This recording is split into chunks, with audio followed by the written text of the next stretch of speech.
ಕಿವಿಮಾತು ಕಿಚನ್ಗೆ ಸ್ವಾಗತ. ರುಚಿಕರವಾದ ಪ್ರಯಾಣದಲ್ಲಿ ನಮ್ಮೊಂದಿಗೆ ಸೇರಿ. ಇಲ್ಲಿ ನಾವು ಸರಳ ಮತ್ತು ಆರೋಗ್ಯಕರ ಅಡುಗೆಗಳನ್ನು ಹಂಚಿಕೊಳ್ಳುತ್ತೇವೆ. ಇವತ್ತು ಬೀಟ್ರೂಟ್ ಪಲ್ಯ ಮಾಡುವ ವಿಧಾನವನ್ನು ನೋಡೋಣ. Different style. ಬೀಟ್ರೂಟ್ ಮೊದಲು ಹಿಂಗೆ ಪೀಲ್ ಮಾಡ್ಕೋಬೇಕು ನೋಡ್ರಿ.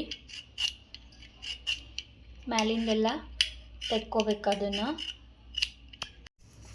ಪೀಲ್ ಮಾಡ್ಕೊಂಡ್ಮೇಲೆ ಇದನ್ನ ಹಿಂಗೆ ತುರ್ಕೋಬೇಕು ನೋಡ್ರಿ. ಹೆಜ್ಜು ಮನೆಯಾಗ ಹಾಕಿ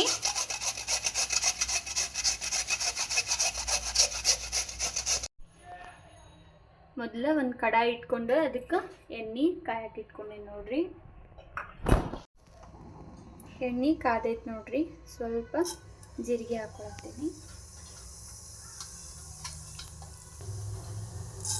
ಸಾಸಿವೆ,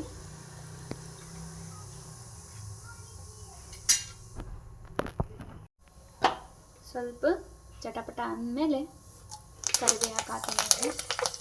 ಕರಿಬೇವು ಮತ್ತು ಸಣ್ಣಗೆ ಹೆಚ್ಚಿಟ್ಕೊಂಡಿದ್ದು ಉಳ್ಳಾಗಡ್ಡಿ, ಒಂದು ಚಿಟಕಿನ ಅರಿಶಿನ ಪುಡಿ ಹಾಕೋಬೇಕು ನೋಡ್ರಿ. ಹಾಕಿ ಸ್ವಲ್ಪ ಕೈ ಹಾಕಬೇಕು. ಇದನ್ನು ಹಸಿ ಖಾರ ಹಾಕೊಳತ್ತೀನಿ.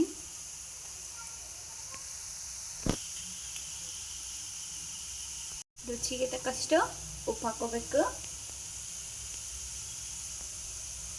ಸ್ವಲ್ಪ ಬೆಲ್ಲದ ಪುಡಿ ಹಾಕೊಳತ್ತೀನಿ ನೋಡ್ರಿ.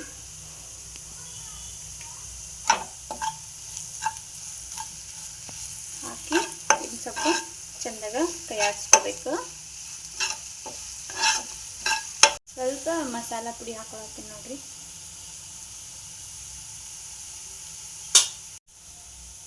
ಇದು ಚೆಂದಾಗ ಎಣ್ಣೆಗೆ ಫ್ರೈ ಆದಮೇಲೆ ಸ್ವಲ್ಪ ಹುಣಸೆ ಹುಳಿ ಹಾಕ್ಕೋಬೇಕು.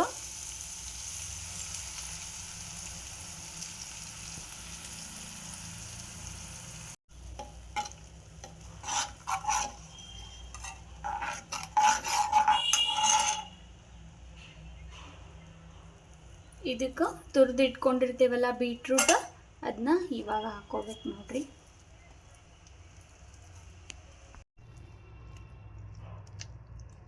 ಚೆಂದಾಗ ಮಿಕ್ಸ್ ಮಾಡ್ಕೋಬೇಕು ನೋಡ್ರಿ. ಅದನ್ನು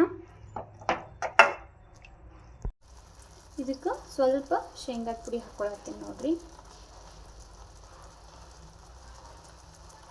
ಹಾಕಿ ಮತ್ತು ಲೆಟ್ ಅಸ್ ಫ್ರೈ ಅಗೇನ್ ಅಂತ ಹೇಳಿ ಮತ್ತು ಮಿಕ್ಸ್ ಮಾಡ್ಕೋಬೇಕು ನೋಡ್ರಿ.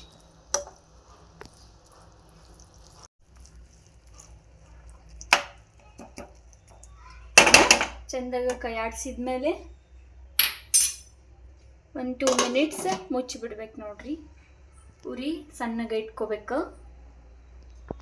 ರೆಡಿ ಆಗಿರ್ತೈತೆ ನೋಡ್ರಿ. ಈಗ yes, it is ready to serve. Ready ಆಯ್ತು ನೋಡ್ರಿ. ಚಪಾತಿ ಜೊತೆ ಚಲೋ ಆಗ್ತೈತಿ. ನಾನು ಪಾಲಕ್ ಚಪಾತಿ ಜೊತೆ ಅದನ್ನು ಕಾಂಬಿನೇಷನ್ ಮಾಡ್ಕೊಂಡೇನೆ. ಈ ವಿಡಿಯೋ ನಿಮಗೆ ಇಷ್ಟವಾಗಿದ್ದರೆ ದಯವಿಟ್ಟು ಲೈಕ್ ಮಾಡಿ, ಶೇರ್ ಮಾಡಿ ಹಾಗೂ ಸಬ್ಸ್ಕ್ರೈಬ್ ಮಾಡೋದನ್ನು ಮರಿಬೇಡಿ.